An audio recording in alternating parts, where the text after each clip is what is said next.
জনসংযোগে যে কারণের জন্য বিশেষভাবে গুরুত্ব দেওয়া হচ্ছে, জোর দেওয়া হচ্ছে, এমনকি যুব মোর্চার তরফ থেকেও বিশেষ কর্মসূচি গ্রহণ করা হয়েছে। যুব মোর্চার তরফ থেকে যে কর্মসূচি গ্রহণ করা হয়েছে সেই কর্মসূচি কি এবং কবে থেকে শুরু হচ্ছে এই কর্মসূচি, সবটা নিয়ে আরো বিস্তারিত আপনাদের সামনে আমরা রাখবার চেষ্টা করব। অনুপম আমার সহকর্মী এই মুহূর্তে আমার সঙ্গে রয়েছে এবং অনুপমের কাছ থেকে আরেকটু জানবার চেষ্টা করি। অনুপম, বিজেপি একেবারে ঘর গুছিয়ে নিয়ে ময়দানে নামতে চলেছে, কারণ পাখির চোখ সম্পূর্ণভাবে বিধানসভা নির্বাচন, শুধু পরিবর্তনের ডাক তাই নয়, জয় নিশ্চিত করাটাও কিন্তু এই মুহূর্তে বিজেপির কাছে একটা বড় চ্যালেঞ্জ হয়ে দাঁড়াচ্ছে। যুব মোর্চার তরফ থেকে কি কি কর্মসূচি নেওয়া হচ্ছে?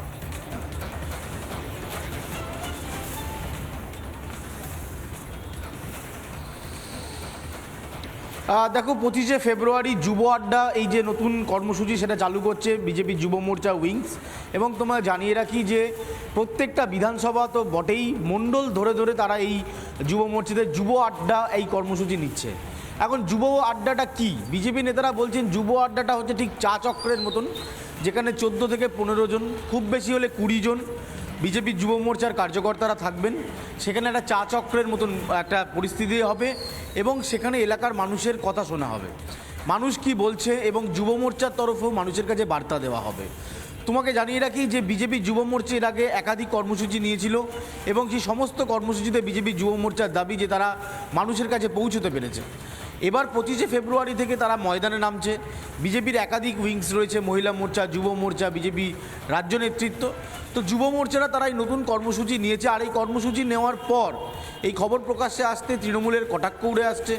যুবসাথীর মতন প্রকল্প তৃণমূল নিয়ে এসেছে, চাই যুব আড্ডা বিজেপি চালু করছে। যদিও বিজেপি নেতারা বলছেন বা বিজেপি যুব মোর্চা নেতারা বলছেন এটার সাথে যুবসাথীর কোনো সম্পর্ক নেই। যুবসাথী একটা সরকারি প্রজেক্ট, সেখানে সরকারের বিভিন্ন প্রকল্পের কথা বলা হচ্ছে এবং সরকারি অনুদান দেওয়া হচ্ছে, ভাতা দেওয়া হচ্ছে। আর এটা হচ্ছে মানুষের কাছে পৌঁছে যাওয়ার কথা। মানুষের কাছে পৌঁছে গিয়ে মানুষ এই ভাতা চাইছেন কি না, মানুষ চাকরি চাইছেন কি না, মানুষ দুর্নীতি থেকে মুক্তি চাইছেন কি না, মানুষ এই যে অত্যাচার সেখান থেকে বেরোতে চাইছেন কি না, এই যাবতীয় বিষয়গুলো কথা শোনা এবং যুব মোর্চার বার্তা এগুলোই মূলত পৌঁছে দেওয়ার কথা রয়েছে বিজেপির যুব মোর্চার 25শে ফেব্রুয়ারি থেকে চালু হচ্ছে একদম। এবং সেদিকে নজর রাখো অনুপম, কারণ আরো একটা ব্রেকিং খবর এই মুহূর্তে আমাদের কাছে এসে পৌঁছেছে, সেটাও তোমার থেকে জানবো। কিন্তু তার আগে সুকান্ত মজুমদার, কেন্দ্রীয় শিক্ষা প্রতিমন্ত্রী, তিনি ঠিক কি জানিয়েছেন শুনুন। আমাদের যুব মোর্চার নেতৃত্বে আমরা যুবকদেরকে বোঝাবো। আমরা প্রথমে দেখুন আমাদের স্ট্যান্ড খুব ক্লিয়ার। মুখ্যমন্ত্রী যুব ভাতা দেবে বলেছে, আমরা বলছি সব যুবককে যে আপনারা অ্যাপ্লাই করুন। মুখ্যমন্ত্রীর ওটা পৈতৃক সম্পত্তি নয়, এই টাকা মমতা বন্দ্যোপাধ্যায় বা তৃণমূল কংগ্রেসের টাকা না, প্রথমে সবাই অ্যাপ্লাই করুন। নানা ধরনের কন্টেন্ট দেখার জন্য লাইক করুন, শেয়ার করুন আমাদের ফেসবুক পেজ, সাবস্ক্রাইব করুন আমাদের ইউটিউব চ্যানেল।